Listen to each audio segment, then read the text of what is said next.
Så er vi ready for departure, og jeg bladrer lige en gang ned, fordi nu kan vi komme ud og sejle. Vi kan se lidt på, hvad vi kan køre. Jamen, jeg kan køre i kombination eller fixed pitch eller fixed speed, så det er et eller andet, hvordan den vil opføre sig. Det er ikke noget, vi skal bruge, så for at vise, at vi er klar til at sejle, så kan jeg jo bare gå om og starte min motor.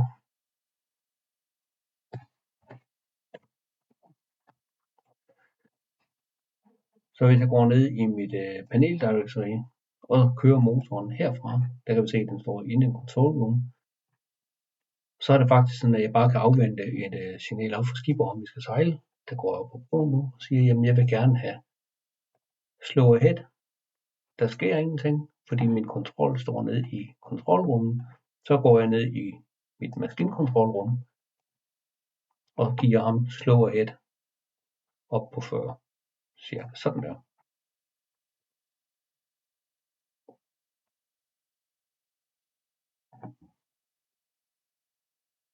Og jeg ved ikke lige, hvad der skete, men det var lidt langsomt om at komme i gang. Nu kører motoren. Den har bedt om at få 42 omdrejninger, men mit kontrolsystem siger lige, at jeg skal lige afvente den her load limit, fordi det er sådan lidt voldsomt at starte op. Så den giver mig kun 36. Så den stille og roligt kører op. Jeg kan i princippet, uden der sker noget, gå op på broen og sige, at han vil gerne have sådan en half ahead, eller det omkring vel, bede om et eller andet antal omdrejninger. Der sker stadigvæk ikke noget. Det hele styres nede fra kontrolrummet, så op og ned i kontrolrummet. Det ved jeg ikke lige hvorfor.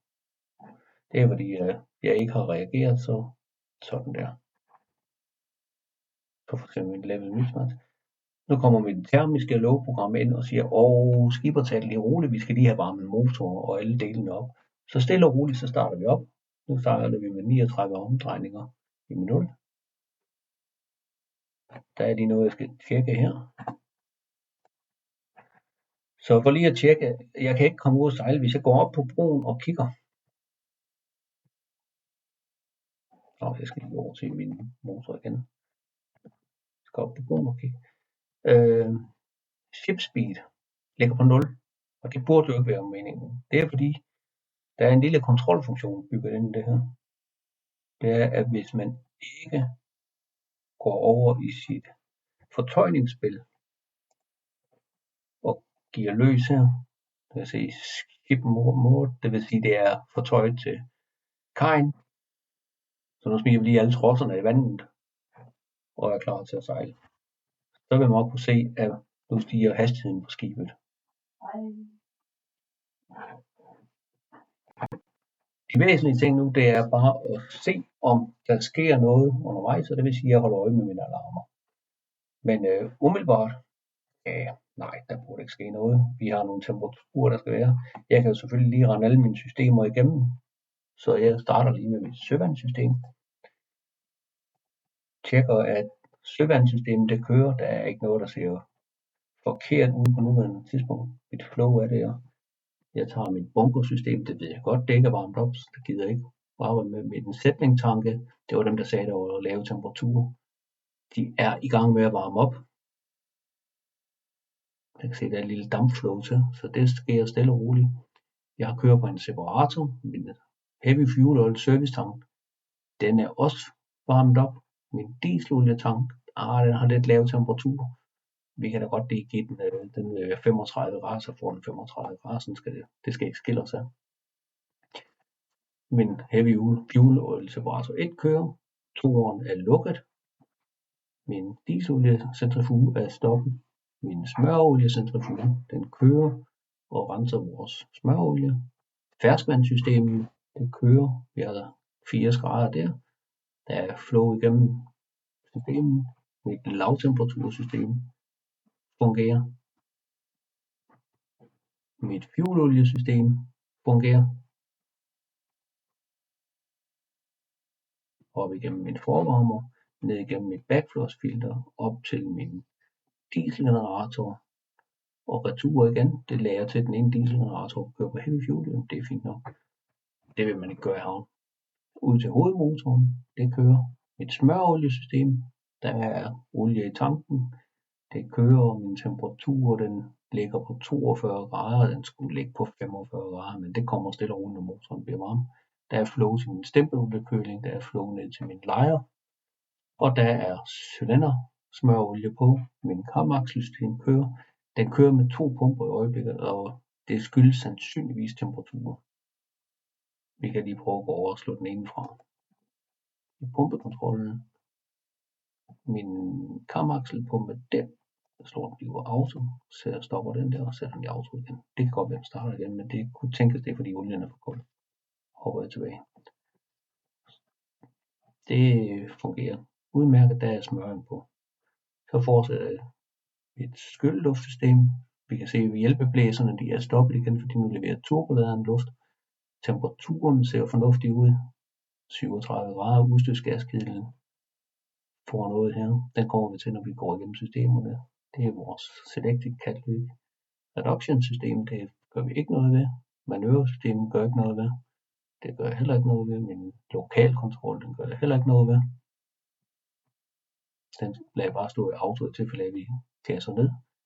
Temperaturerne på cylinderne ser fornuftigt ud. Vores udstødstemperatur, som var herovre, cylindertemperaturen, oliekøletemperaturen, ser fornuftigt ud. Stempelringenes sætning, bevægelse, fornuftigt. Vores lejer, temperatur, fornuftigt. Nu begynder jeg på en lille smule luftmangel, der er stadigvæk. Hvis jeg giver mere gas, så skal jeg bruge noget luft, så jeg starter ikke en ventilator mere. Så vi se, at trykket det stiger. Aircondition gør ikke noget ved sugetræet. Planen gør ikke noget ved incineratoren, gør ikke noget ved. Propellersystemet, det kører også. Vi kan se, at tanken er helt fyldt. Den deroppe, den er fin. Køling på. Yes. Styremaskinen, den kører. Der er ikke nogen, der bruger den i øjeblikket, men den må de om jo.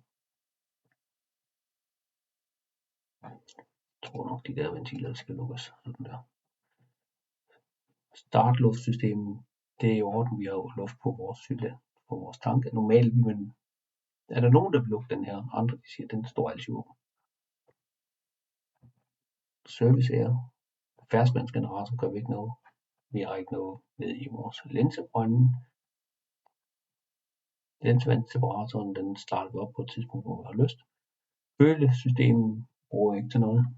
Hydroforsystemet ser fornuftigt ud. Kunne måske godt lige trække lidt luft af, men åbner lige den der, så falder trykket en lille smule. Og så pumper den med vand ind. Sådan der. De to viser, de skulle gerne vise det samme. Så passer systemet af selv. Min generator kører. Jeg kunne jo starte min akselgenerator op, eller turbogenerator op. Turbogenerator kan ikke starte, før jeg kører med min kedel. Der er ikke noget det der blinker. Der er ikke noget her, der blinker. Eller ingenting, der er faldet ud her. Min dieselgenerator kører også uden alarm på 102'eren. Akselgenerator starter ikke op. Nødgeneratoren, den står i auto og er klar til at starte. Så har jeg min kedel, kører i auto. Men jeg kan lige så godt gå over og køre min udstødskedel, den kommer der. Og der sætter jeg den her i auto. Det betyder, at mit spjæld heroppe det begynder at lukke, og så begynder at sende udstødsgas op igennem min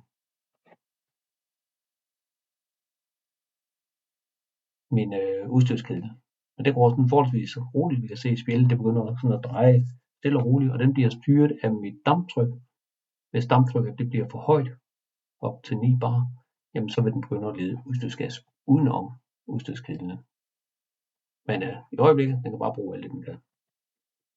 Så det der, det kører også automatisk. Mine brændere, de er sat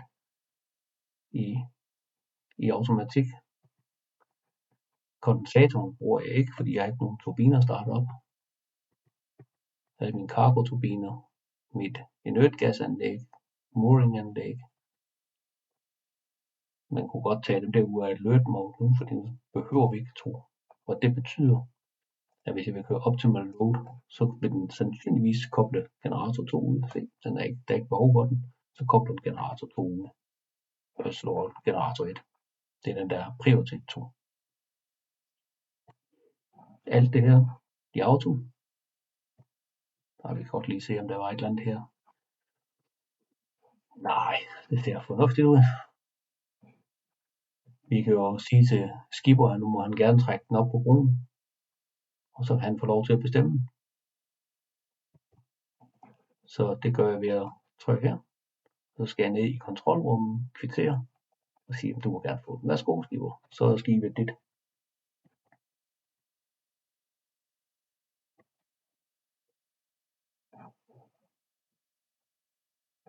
Så har vi været mellem alle sammen igennem. Vi er hernede et eller andet sted. Vi har vores Sankey-diagram og alt det der. Det gider vi kigge på. Så er vi ude at sejle. God fornøjelse.